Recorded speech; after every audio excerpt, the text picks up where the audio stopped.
parodies of the series seen over the years are just a small part of the enormous impact Star Trek has had upon our culture. The staid Oxford Dictionary has added the word Trekkie to its hallowed pages. I guess we'll have to have them updated to Trekker, a more preferred term used today. Since the 1960s, fans have been responsible for keeping Star Trek alive, and through the years, their numbers have grown considerably.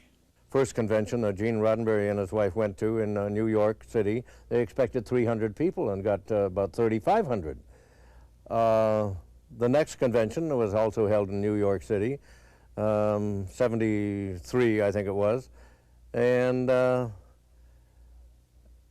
they had something like 8,000 people there, right? Now, eventually, that number went up to 32,000.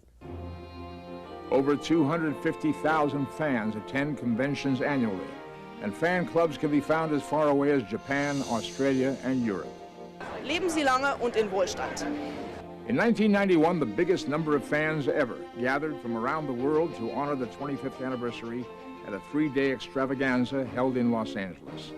Vendors sold hundreds of Star Trek memorabilia items, guest speakers held seminars and signed autographs, and hundreds of fans lined up to see a reunion of the original cast on stage at the Shrine Auditorium. Well, I don't know. It looks like there are about 10,000 people out there, and they've come from all over. I know they're here from Germany and England and what have you, and I'm very flattered that we're appreciated that much. It's such an honor and it's a pleasure to be here, and I've never seen such an audience as this. I was practically in tears out there. They are so kind, they're so loving, and as I think I said out there, for sure, they love us. We're amazed that there's so many people here that feel the same way we do about Star Trek. Yes. I cannot believe it. We thought we were going to be the only two. And her husband was telling her, you are crazy, you're going to be the only person down there. But obviously we're not. To get a small glimpse of the effect Star Trek has had on many of its viewers, let's take a look at a Star Trek convention in action. Please welcome the one and only Mr. George Tanay.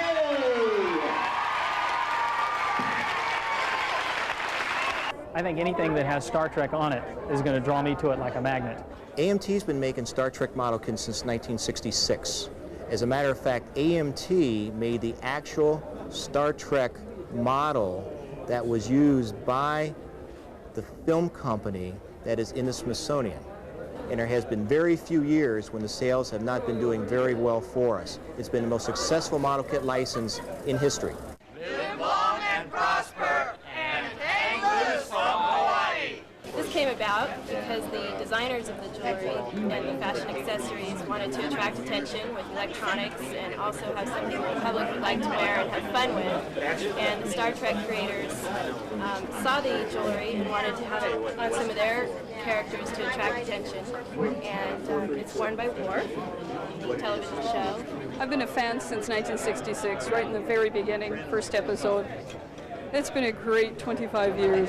About in 1983, I got a contract. I signed a contract with the studio, and we've been under license ever since to do the official Star Trek fan club. And from 15 members in 1979, we've built the organization to 35,000 members around the world. And we expect incredible numbers during this 25th anniversary year to sign up in the club and beam on board as well.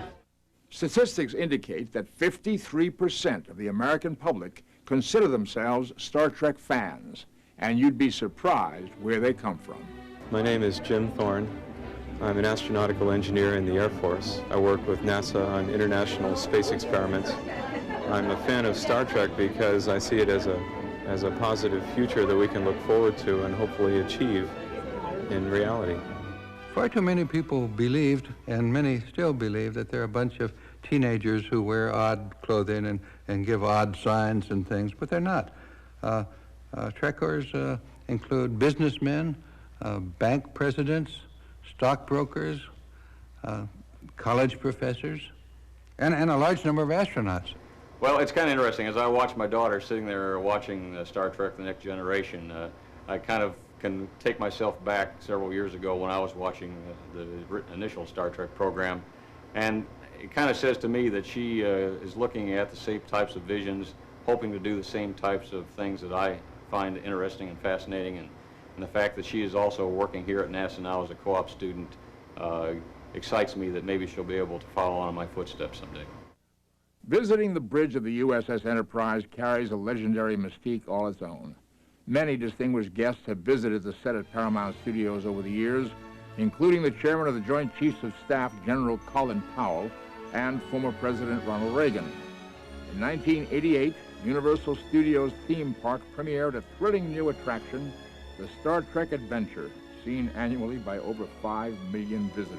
Participants are allowed to dress up like their favorite characters, act out an action-packed scene on videotape, and beam away before your very eyes.